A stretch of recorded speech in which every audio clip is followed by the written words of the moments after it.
Hello, all of you wonderful beings out there, and welcome to the stream.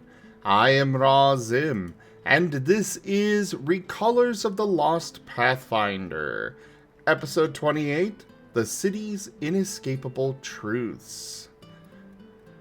It seems that we are now allowing the reroll cards for you guys to use on this campaign. I'll go update the cards themselves a little bit in a moment. But yeah, enjoy utilizing them. Otherwise, we'll get started with introductions here in just a moment when everybody's done with their stream intros. Ah, jeez. I am back. Welcome back. Welcome back. No, Mala's cheesing. Mala's always cheesing. He's a cheesy moth. By the way, Zim, thank you for the biddies. Hey Mala, do me a favor. Could you shout out both Razim and Enicatago, my fellow streamers during tonight's adventure? And since we're all here, I guess introductions are in order. Why is Key's thing not working? It was working 2 seconds ago. Why did it stop working? Can one of my mods do the shouting out too?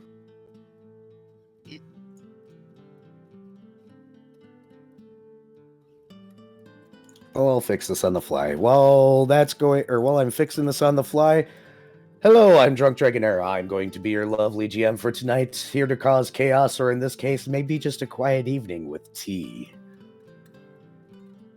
Enjoy my epic, sick voice. And all that. And Key. Hello, everyone. I am Carsters, also known as Key, and I play Last Lost the Paladin. And we're in for fun times tonight, if our generous dungeon master is to be believed. Viv. Yes, hello. I am Viv. I play Shoal Branco, the very bitey, mostly ranger. Yeah, this is going to be interesting. And hopefully incredibly entertaining, but we'll see how that one goes. Vari, you're next. Yeah, I'm Vari, and I'm playing Fred, the mute musician, bard slash ninja, kind of.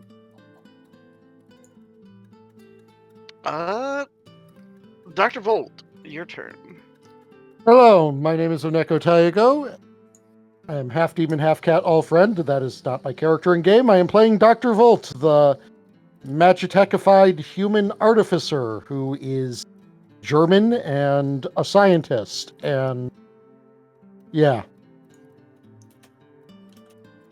Go Zim. Hello everybody, I am Razim, and I am playing as Paint, the African wild dog. He is a sentient feral, fey, doggo, and kineticist entropist. And apparently the reroll cards are now available on this game. Woohoo! That is correct. So feel free to use those on Zim's channel. The party could really use rerolls. And I do allow banking of up to 3, so there you go. In the meantime, I guess it is time for recap, huh?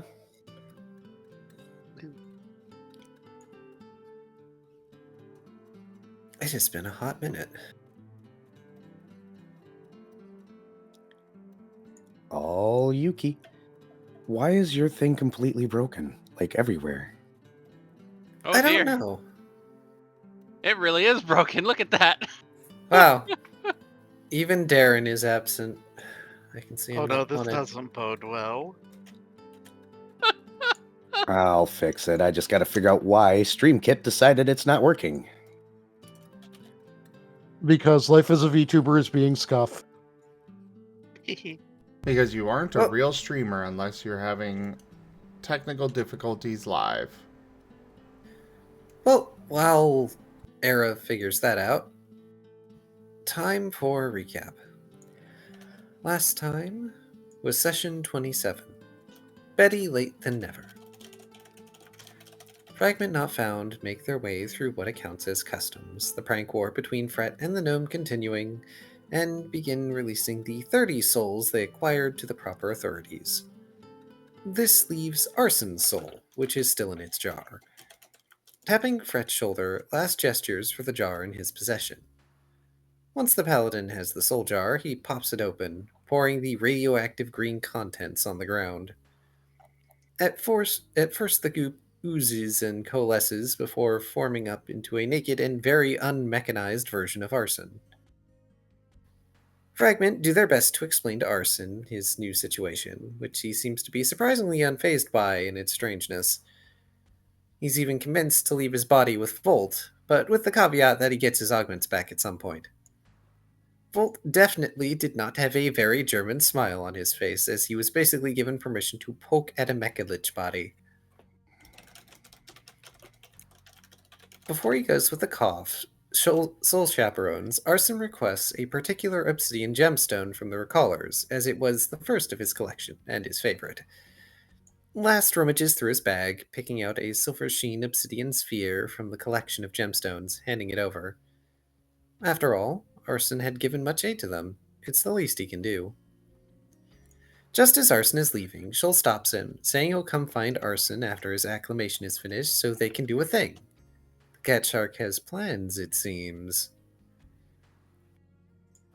Foof finally make their way to the city of Twilight and notice a few things different on the trek back to the wharves.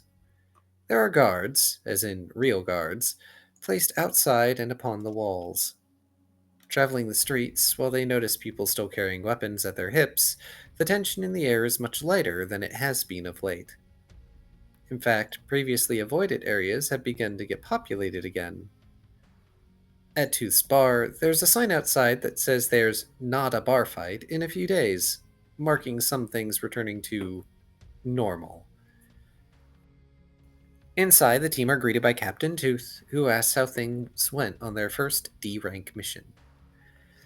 Apparently, the Sharkman is in quite the good mood. Last explains that while things didn't go quite according to mission criteria, they at least got 30-some souls retrieved. Tooth brings out the paperwork for Fragment to fill out now that they've completed this mission. Last sits down, going into extra detail about the world they went to and the mission they had been sent on.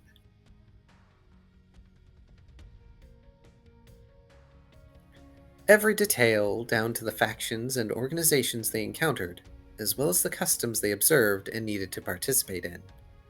The notebook given to him by the client is also included in this report.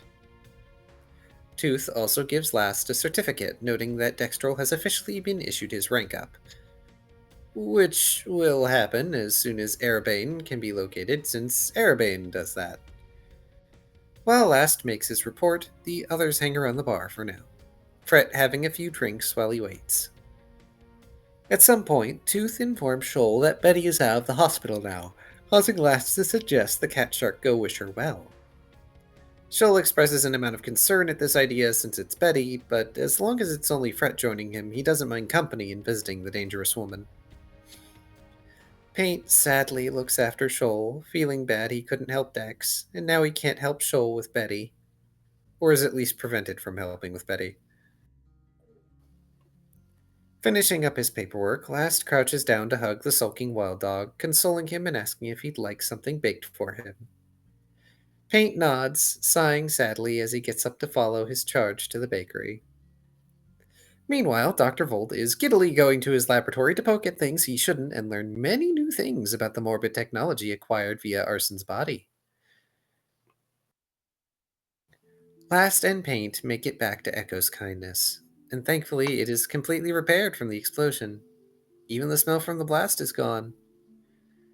Inside, Last sets about making a pot pie for Paint. All throughout the process, looking up at the front window, keeping up vigilance. Paint curling up in the front room in a small, fluffy ball, still very dejected. At some point, a customer arrives on this strangely normal day. A Tengu that imitates the little bell from the door when they reach the counter to get Last's attention. The Smokeling greets the customer, who gives him a note that seems to be a catering order. While it would take some time, Lass seems happy enough to fulfill it. The avian customer looks around for a menu, flailing a bit until Lass lets them know they can pick out anything in the cases. Spotting some teacups and a kettle behind the counter, the Tengu takes a teacup, holding it in their beak as they regard the baker. It takes a moment, but Lass gestures for the client to take a seat while he puts the kettle on to make tea. Off in Pleasant Meadows, Fret and Shoal reach Betty's house. To their terror and surprise, Betty greets the pair of her callers with a smile, inviting them inside. Betty has shaved off most of her hair and expresses to be happy to see them. This only serves to scare the both of them even more. Telling Shoal and Fret to have a seat, Betty says she'll explain why she's being so nice, but first would like to know what tea they prefer. Shoal requests chamomile tea, and Fret pulls out a ceremonial tea for himself. Tea is made, and Betty sits on one of her cushions, finally getting the chance to explain her rather new demeanor. Fidgeting with her teapot, she explains that she's had a lot of time to think. She feels that she's been living a double life, and that she's taken both Twilight and those around her for granted. Since being hospitalized, and even after being let out, she's had the chance to meditate and return to the old ways from her previous life before things got messy. Shoal listens intently, the kitsune beside him looking sympathetic. Betty notes that the idiots living out here want to live a certain way, and sometimes that can get on her nerves. The bar reminded her of her first journey away from the monastery in her old life. She felt like she had to separate or hide each part of herself from the other in her double lives, forgetting that both sides are a part of her, and that there's no need to hide one from the other, necessarily. Betty notes that the other team members of Fragment Not Found may want to hear the things she remembers now that she's gotten the chance to clear her head. To which Fret scribbles down quickly that Betty could always come to Lost Bakery if she'd like to discuss those things. Still, Betty feels she owes Fret and Shoal, so she gets up and leaves the room, coming back with 3 boxes. At this point, she tells the pair not to worry about her monk robes, as she'll soon be back to her dresses and at the not a bar fight. She intends to reconcile her tough and violent side with her peaceful teacher side of things, and if her students don't like that, well, she'll punch them. But as thanks for the help in making her realize these things about herself, as well as helping her more directly, Betty pushes the boxes forward. Shoal opens a box and finds a pristine steel orb that sits weighty in the cat shark's paw. On Betty's homeworld, these orbs were used in several traditions, but hers used it as a part of meditation, to have something to ground oneself and put focus into it. Maybe Shoal's group could put it to use, help keep them mindful? Shoal balances the orb on his snout while Fret writes out that it's a thoughtful gift. Betty says that apparently if you meditate and put focus into the orb, it'll last an entire day. A reminder of sorts. Each box has an orb in it, that their callers may distribute among themselves as they see fit. With the gifts out of the way, Betty has tea with her friends, and it's quite the relaxing time. For Betty. Yes, for Betty. Dr. Volt returns to his lab, finding security procedures still in the process as he takes the body right inside. Everything has to be perfect, after all, or so Dr. Morin says. So Volt pulls up in his lab and begins the examination. One of the first things the good doctor notices is that there are burn marks underneath the augmented parts, such as the plate on his chest. One arm is almost entirely replaced. Even more disturbing is it appears as though the metal was molded onto the body while Arson was still alive. Magic used to mold things into shape as the molten metal cooled. The internal organs appear to have been almost entirely replaced by contraptions of some sort or another. As for the heart, Volt is at least able to surmise that the heart is a power cell-operated affair. Something that he could fix up and it wouldn't need souls to function, especially outside a world where magic isn't being blown away constantly. The battery appears to plug into the heart chamber to power a relatively primitive motor. Dr. Volt is certain he could modify these designs to function more like normal golem parts if he worked on it. Disturbingly, he finds that the metal goes up the spine in certain parts, including up to the brainstem. Getting the parts up and running, however, is a very different task to getting someone to subject themselves to the augmentations. But hey, it's not unethical if a test subject is willing. Back at the bakery, Can still last- totally be unethical, even if the test subject. Just to put that asterisk there, yes. Yes, to Volt, it's not unethical if you are willing, because you submitted yourself to him. Also, you probably signed a waiver. In real life, totally unethical. Don't do this. Indeed. Don't pour molten metal on somebody, please. Yes, please do not do these things. No. Anyway, back at the bakery, Last presents paint with a pot pie, the crust having a raised portion that spells out "Good Boy." Paint shuffles over and looks over it, sniffs it, and then digs in. There are several other customers that come and go while Last fulfills the rather large catering order. When he finishes, he presents the boxes and boxes of baked goods to the Tengu who ordered the catering. The Tengu hops out of their seat and begins to leave the bakery. It takes a moment for Last to understand, but as the Tengu chirps and motions for him to follow, he pauses to address Paint, asking the wild dog to look after their bakery while he's gone. This is a mistake, because as soon as Last leaves, the next customer is tackled and licked by Paint. Last follows the Tengu further and further north through the streets of Twilight, all the way up into Shadow's playground. Off to a broken-off section of the city to a very specific building, one that is as whole as it can be up in the fractured northern districts. This puts Last somewhat on edge, but he still follows the Tengu inside. Surprisingly, the inside of the building is well lit, with many seats and several tables set up. On the far wall is a detailed map of Twilight hung up, and standing before it is Alan Exley. Mr. Exley takes note of Last's ingress and thanks him profusely for the catering on such short notice. He lightly reprimands Cheep Cheep, the Tengu, for not helping with the boxes, but gestures for the boxes to be put on a nearby table. With that done, Last comes over to Mr. Exley, observing the map and asking about it.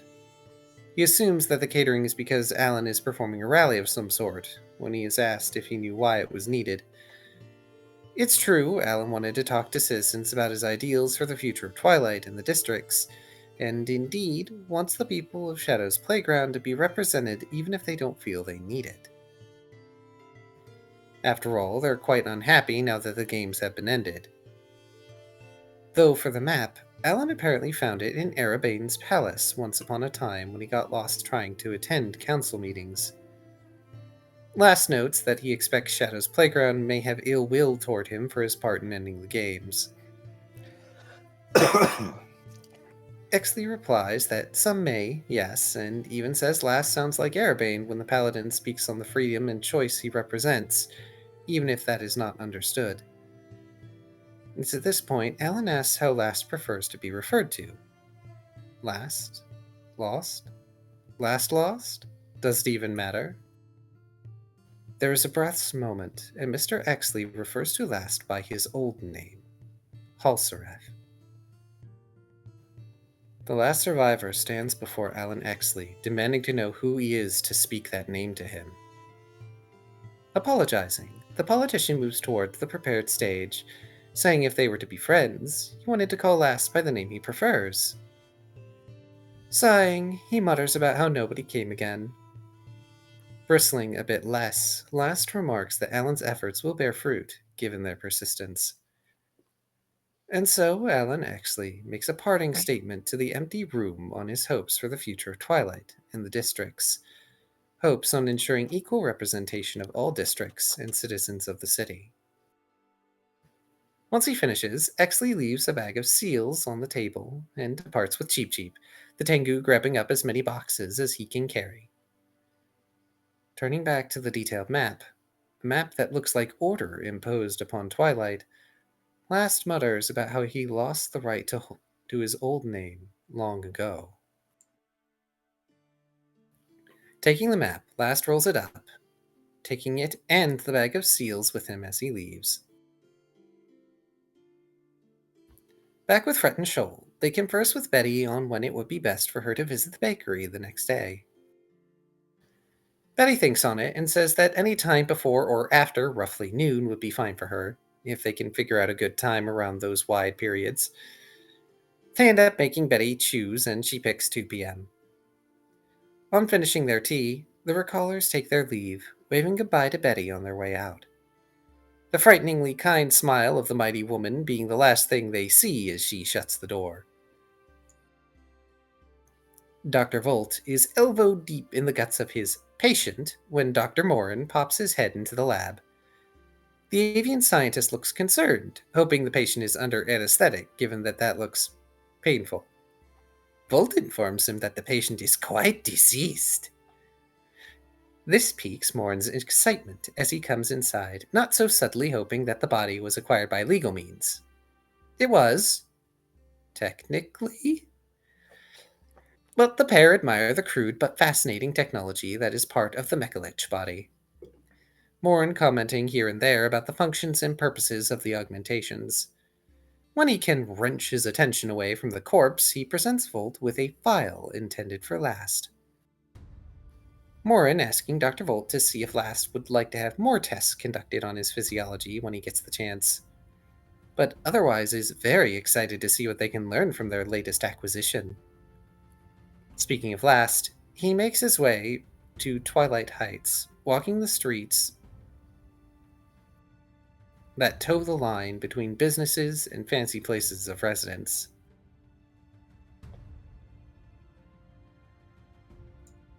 Eventually, he makes his way to the office of his old therapist, from the days when he was still acclimating to having come to Twilight. Knocking on the door, he says, "Wait a minute," and so he waits politely. Soon after, a small person in a hoodie comes out, looks up at him, then scuttles down the hall. Apparently a patient with issues in regards to their height, as they were once one of the tallest races in their homeworld. Last is ushered in by the therapist, who asks what the honor is that brings him back here. It has been quite some time, after all. Last ponders this, then ensures his old therapist knows he is addressing Last right now before he proceeds, asking for his files, or at least a copy of them. While this is something that can be done, Last is asked what brings this on.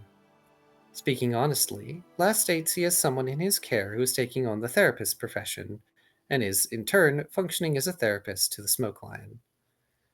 Before anything can be done on retrieving the files, Last asks if anyone has been in them, if his old therapist has spoken his old, real name to anyone. The therapist says he is not, and has no memory of showing anyone Last files. The Paladin takes the time to inform his old therapist that due to recent events and certain mind-meddling factions, he has good reason to be cautious. Even so, Last sits down to wait while his old therapist goes to retrieve his personal file, promising to greet their next patient with all due politeness and respect.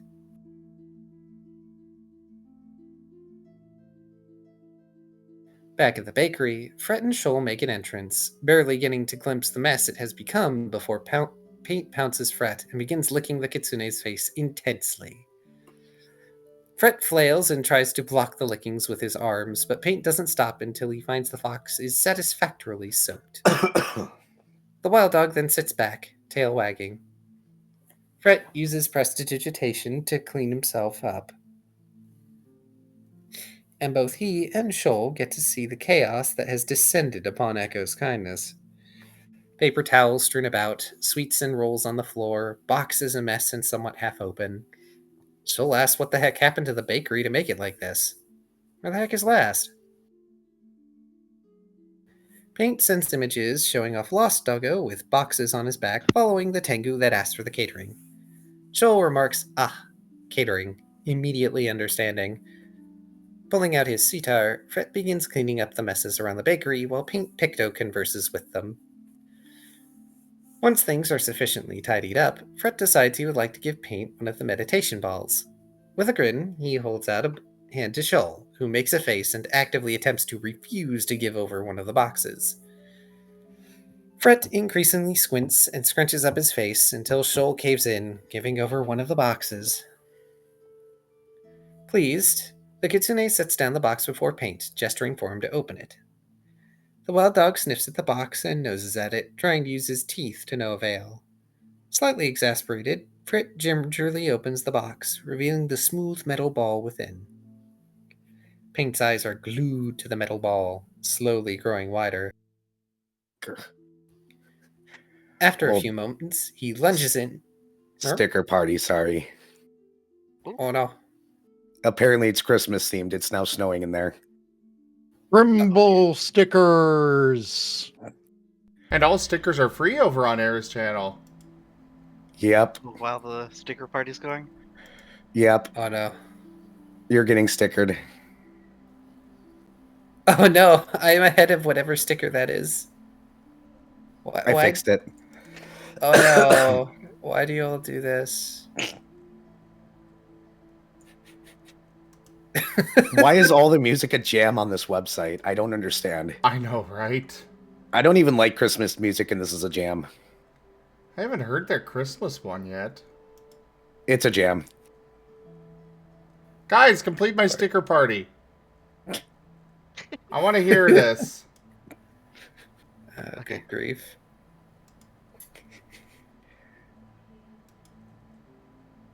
I notice I don't bounce either.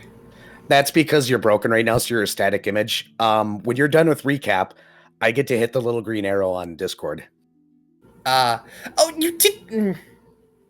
You didn't update it yesterday, and you No, I haven't left it updated- just to irritate Panda.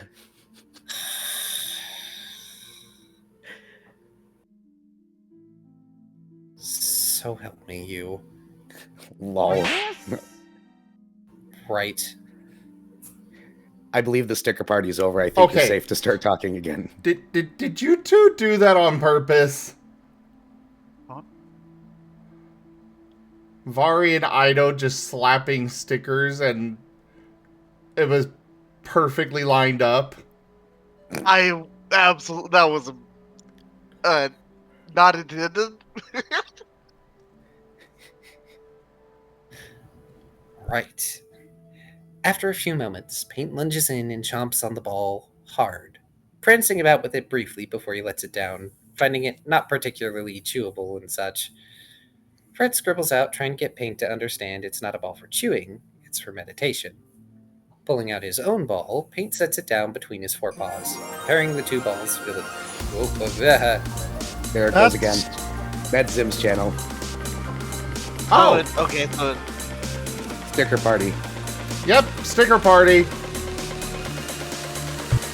We'll get through this eventually.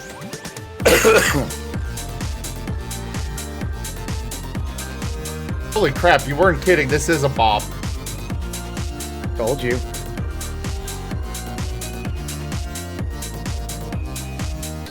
This makes me think of gummy ship level music. Yeah, but it's not annoying. Yeah, very true. Like, every sticker party song is a bop, and it annoys me. This goes on for a while.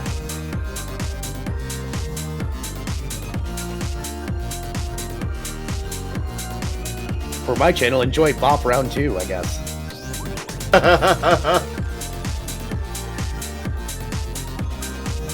so many stickers. Yep. It's only 1,000 bits to a sticker party, too, so... I don't even know how to throw stickers, so. It's an extension. You just go into the channel and hover over. It should be on the right. All right, I think you're good, Key. Okay. Sorry. No, you're fine. Pulling out his own ball, Paint sets it down between his forepaws, comparing the two balls visually. You see what you've done, chat? Word salad. Yummy, yummy. Okay.